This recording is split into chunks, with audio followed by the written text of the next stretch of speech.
This is Kim Sunshine with the Kim Sunshine Show, and I am so excited. Look who we have here today. Famous people. Hey, Kim. So you're from R&K Roofing. That's right. So tell us a little bit about yourself. My name is Douglas Reed. So son of Ken and Angela Reed. And they are awesome. If you haven't met Ken and Angela, they're fantastic, really, really good people. And Angela's so much fun. Your mom, I saw her at Boss Ladies, and she's so much fun. Yeah. Yep. So I'm the number 3 of 6. I've got a lot of kids, so you've probably seen at least one of us around. Mm-hmm. So, yeah. Let's see. I'm back in town and spent some time in North Carolina, during the COVID lockdown, so that was a lot of fun. Where at North Carolina? Were you by the mountains? Yeah, so I was in a town called Montreat. It's famous because that's where Billy Graham got married. So oh, okay. That's that. So that's a kind of the famous. There's that Montreat College up there, and so that's where his ministry, I think, was based out of for a long time. So when I think about North Carolina, I lived right next to North Carolina in Cleveland, Tennessee, and I was in Madisonville, which was literally our county. Monroe County was right next to North Carolina, but we would go there to Murphy, to Fields of Woods. Have you been there? Yeah, I've driven past Murphy. Yeah. I'm familiar with, on that stretch on 40. So there is, and I forget which church it is. It might even be Church of God or Assemblies of God. Somebody put on the side of the mountain the 10 Commandments. Now, I thought I was going to see all the writing of all 10 Commandments, but it really is just says an eye, 2 eyes, 3 eyes. So you can see, but it's huge on the side of a mountain. It's absolutely amazing. And that's in Murphy, North Carolina. It was a lot of fun. Yeah, beautiful country. And for sure. the Cherokee National Forest, did you get to hang out there at all and go? There are so many national forests in that area. I can't keep track of all the ones I've been to. I would assume so, but if you haven't been, it's definitely beautiful. So I grew up in Pittsburgh, Pennsylvania. So I was in the north. Have you been to the hiking or anything up in the north? Not too much in the New England area. So I'm originally from Chicago, was where I was born, and then we moved here when I was 13. So, but I'm trying to think is the furthest I've done some Appalachian trails in Virginia. It's probably the furthest north I've been. Yeah. And those are gorgeous too. Yeah. So the woods in my town of Pittsburgh, Pennsylvania are just very different from the Tennessee woods. So in Pittsburgh, Pennsylvania, we have normal bugs, and they're only normal because that's how I grew up.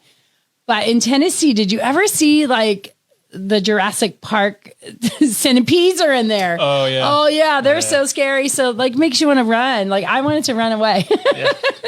Makes me think of what's that scene in The Lion King where they lift the log up and then slimy gets satisfying. And he sings that song, right? Yeah. The Hakuna Matata. Hakuna Matata. What a great song. Yeah. I was thinking of more that he was talking about. Oh, maybe that is where he was talking about his friends being downwind. Oh, yeah, that's right. I'm just the young warthog, right? Uh-huh, that's it, yep. That was my son's favorite movie when he was growing up. He watched that 1,000 times. It's a good one. It's a classic. It is a classic. It's awesome. So now you guys have been here since Palm Coast was born, probably. How long have you guys been in the Palm Coast area? Family moved to Palm Coast in 2004. So just a baby. So that was 5 years after Palm Coast was incorporated. So Palm Coast was incorporated, and it is still the youngest and newest incorporated city in all of Florida. And that happened in 1999. So you guys are pioneers. You guys helped build the city. At least put the roof on. A lot of the roofs here were us for sure. So now we see it, and we hear a lot about metal roofs. So in the real estate world and seeing people getting their insurance on their homes, are you guys able to come in and do a roof for them? And what are we looking at on a time frame these days if somebody needed a new roof to be able to purchase a house or get their insurance?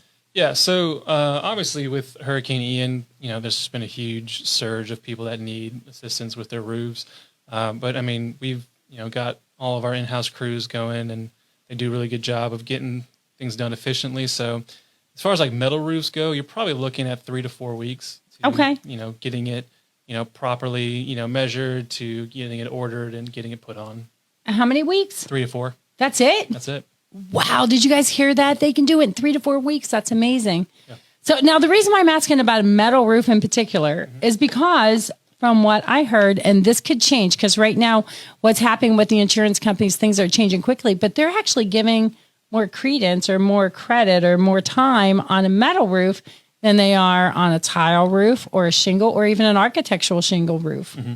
Yeah, no, for sure. What we found is that insurance companies definitely view metal roofs more favorably, but metal roofs are also really expensive. So, I don't know if you guys have been aware of supply chain issues and things like that, and there's just been metal is one of the things that definitely got affected by really everything. Everything, yeah. Between inflation and supply issues, we've just seen a tremendous amount of increase in our industry. So it's been an interesting challenge to navigate. But thankfully, it seems like everybody is doing well and doing the best that they can to navigate that. But you have your options between what's called a galvalume roof, which is basically painted steel. Okay. And then aluminum, which is really important for people like us who live on the coast, is that when you're in a saltwater environment, you get all that rust. And right. So the aluminum what's the difference in the price between the galvanized steel and the aluminum? Aluminum. Can you say aluminum? Aluminium. Aluminium. So the aluminium roofs, those typically go for anywhere from 2 to 3 times as much as a painted steel roof. Okay, so that's why people are getting wondering, why is the price so different? We need the aluminum here so that we're not dealing with the rust. Yes, yeah. So if you ever driven on the coast and seen a really rusty roof, it's more than likely that it was galvalume or painted steel, and so. Aluminum is more oxidation resistant. Okay. So it still has the potential to oxidize and rust. But part of what some people don't understand is when you have a metal roof, tin roof, any kind of metal roof, you're supposed to be washing it monthly. Oh, washing it monthly. So you mean to hire the pressure washers to go up there? Yeah, it doesn't even have to be pressure wash. It just you can get a hose, and as long as you can reach every aspect of the roof, you're just making sure that's getting a good rinse, then that should do the trick. What about a good rain? Does that count? Yeah, good rain counts. You don't want to always depend on it because you don't always necessarily get full coverage with the rain. And then it's always good to use like a non-corrosive cleanser. Like cleanser, yeah.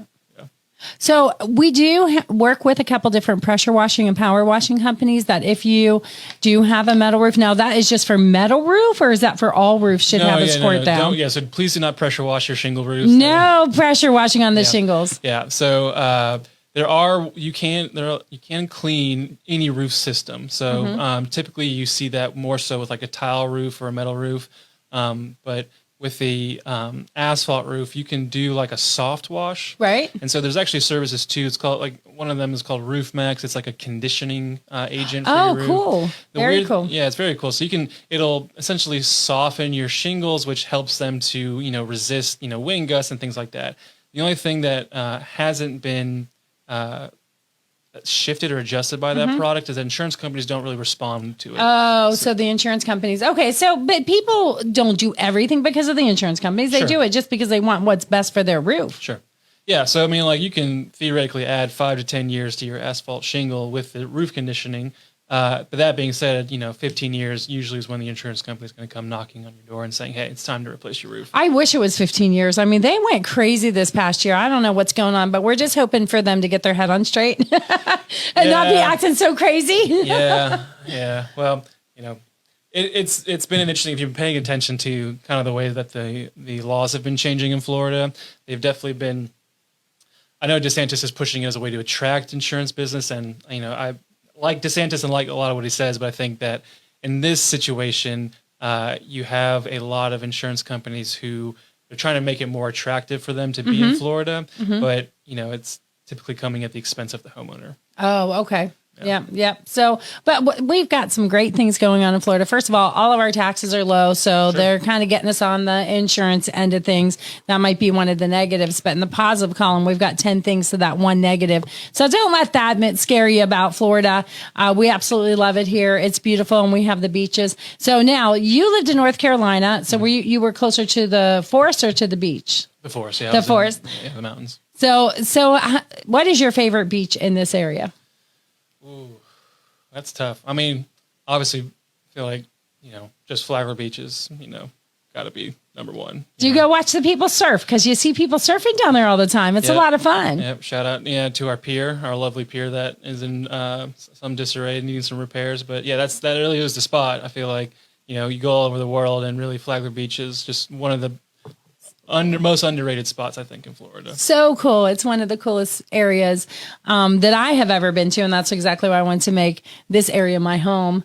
Sure. But so I have a question for you. There's a lot of people moving here from all over the country, and they don't know what to do in a crazy situation. So if this ever happens, I want you to give the advice to people of what to do if they would ever get stung by a jellyfish at the beach. Yeah, get stung by a jellyfish.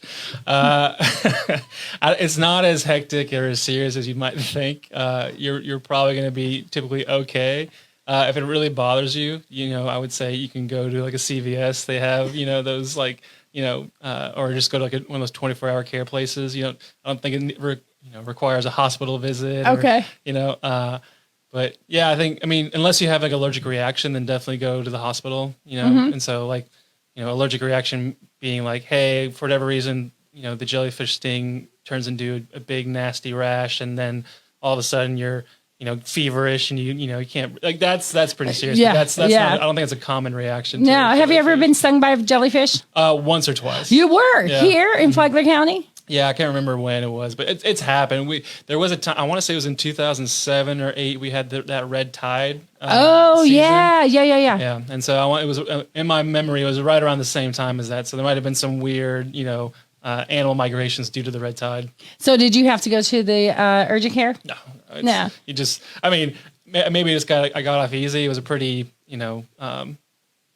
light. Yeah, it wasn't really that bad. It's just more like, it was annoying. It was, you tried to go to sleep, and you were, you had like, this jellyfish sting that was like causing you some discomfort. But I've never been stung by a jellyfish, and I hope it never happens.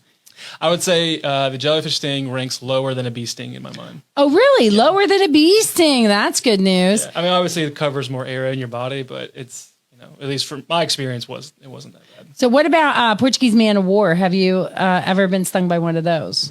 No, me either. But they're beautiful. Yeah. They wash up on the beach, and you'll see them. They're purple and blue, and they have the best colors ever. But Douglas, I want to thank you for being on the Kim Sunshine Show. Really a lot of information that you were bringing for homeowners about their roofs and getting a roof replacement. And so they could just call the office to have somebody come out and give them an estimate if somebody wants a new roof. They can call us Monday through Friday. Anytime, really, leave a message they want. The number's 386-446-3100. You probably get a hold of Shay or Jonathan in the office. Someone's going to answer the phone, and you can talk to a real human person, not a machine. So, but we're still, we're taking on appointments. We got people going out every single day trying to see as many people as possible. So we're here to help. That's awesome. Well, we appreciate you guys being a staple in our community and being here to help everybody to keep us covered. All right. Thanks, Kim. You're welcome. Have a great day.